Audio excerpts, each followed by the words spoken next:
وہ 2 منٹ کا زلزلہ جو سب کا راز کھول دے گا۔ یہ بات ہے اس آخری دن کی، یہ بات ہے اس لمحے کی جب تمہاری یہ مضبوط زمین جس پر تم آج اکڑ کر چلتے ہو، یہ تمہاری پیروں کے نیچے سے کھینچ لی جائے گی۔ یہ بات ہے اس گھڑی کی جب ماں اپنے دودھ پیتے بچے کو بھول جائے گی۔ یہ بات ہے اس زلزلے کی جو کسی ریئیکٹر اسکیل پر نہیں بلکہ سیدھا اللہ کے حکم پر آئے گا۔ آج ہم بات کر رہے ہیں ایک ایسے خوفناک حقیقت کی جسے ہم نے بس ایک کہانی سمجھ لیا ہے، مگر سوچئے کیا ہوگا اس دن جب یہ زمین بولے گی۔ ہاں، بالکل صحیح سنا آپ نے، زمین بولے گی۔ وہ راز اگل دے گی جو آپ نے کمرے کے بند دروازوں کے پیچھے کیا تھا، یا وہ نیکی جو آپ نے کسی ویرانے میں کی تھی۔ آج ہمارے لیے ایک پیشکش ہے، سورہ الزلزلہ۔ ہمارے گھروں میں اکثر نمازوں میں جلدی میں یہ سورہ پڑھ لی جاتی ہے اور پھر بس کام ختم، لیکن افسوس ہم میں سے بہت کم لوگ یہ جانتے ہیں کہ یہ سورہ، یہ چھوٹی سی 8 آیتوں کی سورہ دراصل قیامت کا پورا نقشہ ہے۔ نبی کریم صلی اللہ علیہ وآلہ وسلم کے دور میں صحابہ اس سورہ کو سن کر کانپ اٹھتے تھے۔ تو آخر کیا ہے اس سورہ کے نزول کے پیچھے کا واقعہ؟ کیوں اللہ نے ذرات کی مثال دی؟ اور سب سے امپورٹنٹ، 1400 سال پرانی یہ سورہ آج ہماری آرٹیفیشل انٹیلیجنس اور سوشل میڈیا والی زندگی میں کیا رول پلے کرتی ہے؟ ان سب سوالوں کا جواب ملیں گے اس ویڈیو میں۔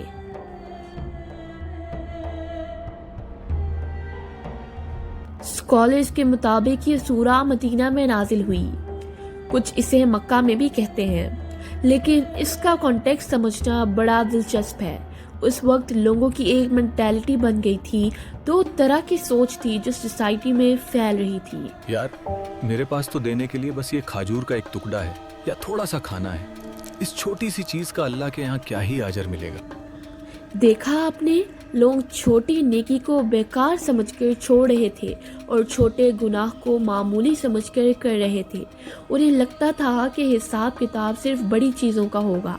یہ سوچ آج بھی ہم میں سے کتنوں کی ہے؟ ارے بس ایک سگریٹ ہی تو ہے، بس ایک کامنٹ ہی تو کیا تھا، کون سا کچھ ہو جائے گا۔ لیکن پھر آسمان سے جبرائیل علیہ السلام اترے اور انہوں نے اس سوچ کی بنیاد ہلا ڈالی۔ نبی کریم صلی اللہ علیہ وآلہ وسلم پر وہ الفاظ اترے جنہوں نے بتایا کہ اللہ کی نظر میں کوئی چیز چھوٹی نہیں ہوتی۔ ایک مشہور حدیث سنن ابی داؤد میں کہ ایک شخص نبی صلی اللہ علیہ وآلہ وسلم کے پاس آیا اور بولا، یا رسول اللہ، مجھے قرآن پڑھائے۔ آپ نے اسے یہ سورہ اذا زلزلہ پڑھائی۔ جب وہ آخری آیت پر پہنچا تو وہ شخص کھڑا ہوا اور بولا، قسم ہے اس ذات کی جس نے آپ کو حق کے ساتھ بھیجا، میں اس میں نہ کچھ بڑھاؤں گا اور نہ ہی کچھ گھٹاؤں گا۔ پھر نبی کریم صلی اللہ علیہ وآلہ وسلم نے مسکراتے ہوئے فرمایا، یہ آدمی سمجھدار ہو گیا، یہ آدمی فقیہ ہو گیا۔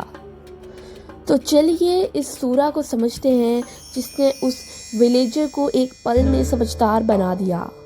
اذا زلزلت الارض زلزالها واخرجت الارض اثقالها وقال الانسان ما لها يومئذ تحدث اخبارها بان ربك اوحى لها يومئذ يصدر الناس اشتاتا ليروا اعمالهم فمن يعمل مثقال ذرة خيرا يره ومن يعمل مثقال ذرة شرا يره۔ پہلی آیات میں لفظ ہے زلزلہ۔ عربک میں زل کا مطلب ہوتا ہے پھسلنا، اور جب یہ لفظ ریپیٹ ہوتا ہے زلزل تو اس کا مطلب ہے بار بار لگاتار اور شدید طریقے سے ہلنا، یہ کوئی نارمل ارتھکویک نہیں ہوگا جو جاپان یا ترکی میں آتا ہے اور رک جاتا ہے. نہیں، یہ وہ جھٹکا ہوگا جو زمین کے پورے سٹرکچر کو توڑ کر رکھ دے گی. سب کچھ تہس نہس ہو جائے گا.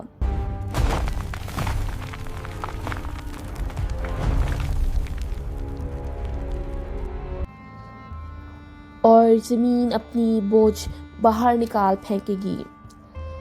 اسکل کا مطلب ہے بوجھ. سوچیے ذرا، زمین کے پیٹ میں کیا ہے؟ ہزاروں سالوں سے دفن انسانی لاشیں، فرعون کے خزانے، قارون کی دولت، سونا، چاندی، پیٹرولیم. اس دن زمین کہے گی، لے لو، یہ ہے وہ سونا جس کے لیے تم نے اپنے بھائی کا قتل کیا تھا. یہ ہے وہ زمین کا ٹکڑا جس کے لیے تم نے کورٹ میں جھوٹی گواہی دی تھی. آج یہ سب بیکار ہے.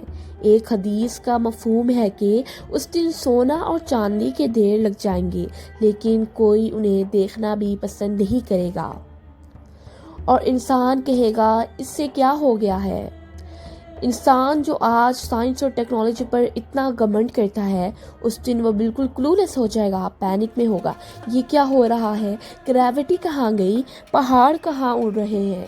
یہ سوال اس کی دہشت کو دکھاتا ہے. اس دن زمین اپنی خبریں بیان کرے گی، کیونکہ تیرے رب نے اسے یہی حکم دیا ہوگا. یہاں آتا ہے سب سے بڑا ٹوسٹ. آج ہمارے چاروں طرف CCTV کیمراز لگے ہیں. ہم ڈرتے ہیں کہ کوئی ریکارڈنگ نہ ہو جائے، لیکن ہم یہ بھول جاتے ہیں کہ سب سے بڑا ریکارڈر تو ہمارے پیروں کے نیچے ہے. یہ زمین ایک ہارڈ ڈرائیو کی طرح ہے. جس جگہ کھڑے ہو کر آپ نے نماز پڑھی، وہ جگہ گواہ بنے گی. اور جس کمرے میں چھپ کر آپ نے گناہ کیے، وہ زمین کا ٹکڑا چلا چلا کر کہے گا، یا اللہ، اس نے میرے اوپر یہ گناہ کیا. زمین اللہ کے حکم سے بولے گی، اس کی وہی انسپائریشن سے بولے گی. اب آتے ہیں اس سورہ کے کنکلوژن پر، جہاں میتھمیٹکس اور اسپرچویلٹی ملتی ہے. تو جس نے ایک ذرہ برابر بھی نیکی کی ہوگی وہ اسے دیکھ لے گا، اور جس نے ذرہ برابر برائی کی ہوگی وہ اسے دیکھ لے گا. یہاں لفظ استعمال ہوا ذرہ. ڈاکٹر اسرار احمد اور دیگر اسکالر سمجھتے ہیں کہ پرانے زمانے میں جب سورج کی کرن کھڑکی سے آتی تھی تو اس میں اڑتے ہوئے جو دھول کے چھوٹے چھوٹے ذرے دکھتے تھے اس سے ذرہ کہتے تھے. آج کی سائنس کی زبان میں آپ اسے ایٹم یا مالیکیول کہہ سکتے ہیں. اللہ کہہ رہا ہے، کوئی چیز بیسٹ نہیں ہوتی، نہ تمہاری وہ مسکراہٹ جو تم نے کسی اداس دوست کو دی تھی، نہ وہ گھوڑی جو تم نے کسی لڑکی کو راستے پہ دی تھی، نہ وہ $1 کا صدقہ، اور نہ وہ کسی کا دل دکھانا. سب کچھ ریکارڈڈ ہے ہائی ڈیفینیشن میں، اور اس دن تمہیں وہ دکھایا جائے گا. اس لیے عبداللہ ابن مسعود فرماتے تھے کہ یہ آیتیں احکم القرآن ہے، قرآن کی سب سے ہیوی اور فیصلہ کن آیتیں. تو دوستو، 1400 سال پرانے اس سورہ کا آج ہمارا 2025-26 میں ہماری زندگی سے کیا لینا دینا؟ آج ہم ڈیجیٹل فٹ پرنٹ سے ڈرتے ہیں کہ انٹرنیٹ پر کچھ غلط نہ لکھتے ہیں، لوگ اسکرین شاٹ لے لیں گے، لیکن ہم ارتھلی فٹ پرنٹ سے بھی بے خبر ہیں. سورہ زلزلہ ہمیں اکاؤنٹیبلٹی آف دی مائکرو سکھاتا ہے. ہم سوچتے ہیں، یار میں نے کس کا قتل تھوڑی کیا ہے، میں تو اچھا انسان ہوں. لیکن یہ سورہ کہتی ہے تمہارے وہ چھوٹے چھوٹے ایکٹس میٹر کرتے ہیں. اگر آپ نے کسی پیاسے جانور کو پانی پلایا، وہ ذرہ برابر نیکی آپ کو جنت لے کے جا سکتی ہے. اور اگر آپ نے کسی مظلوم پر ظلم کیا، بھلے کیوں نہ وہ چھوٹا سا ہو، وہ آپ کی پکڑ کا سبب بن سکتی ہے. یہ سورہ ہمیں بٹر فلائی ایفیکٹ سکھاتی ہے. اپنی نیکیوں کو چھوٹا مت سمجھو اور اپنے گناہوں کو معمولی مت سمجھو، کیونکہ وہ دن دور نہیں جب یہ زمین ہلے گی اور ہمارے ایکشنز کا رزلٹ ہمارے سامنے ہوگا. اس سے پہلے کہ میں بات ختم کروں، وہی بات جو میں اکثر کہتی ہوں. آپ لوگ پوچھتے ہیں ہمیں سپورٹ کیسے کریں. مجھے آپ کے پیسے نہیں چاہیے، وہ میرے لیے بوجھ بن سکتے ہیں اگر میں اس کا حق ادا نہ کر سکوں. اگر آپ واقعی سپورٹ کرنا چاہتے ہیں تو اس میسج کو صدقہ جاریہ سمجھ کر شیئر کیجیے. اس سورہ کو اپنی نمازوں میں فیل کے ساتھ پڑھیے. جب زلزلہ کا لفظ آئے تو اس جھٹکے کو محسوس کیجیے. اور اگر آپ چاہتے ہیں کہ ہم ایسی ہی ہائی کوالٹی ویڈیوز بناتے رہیں اور اپنی ٹیم کو گرو کریں تو آپ ہماری کمیونٹی جوائن کر سکتے ہیں. دعا ہے کہ اللہ اس دن کے خوف سے ہمیں محفوظ رکھے اور ہمارے حساب آسان فرمائے، کیونکہ جب زمین بولے گی تو صرف وہی بچے گا جس کا رب اس سے راضی ہو. جزاک اللہ خیر. السلام علیکم.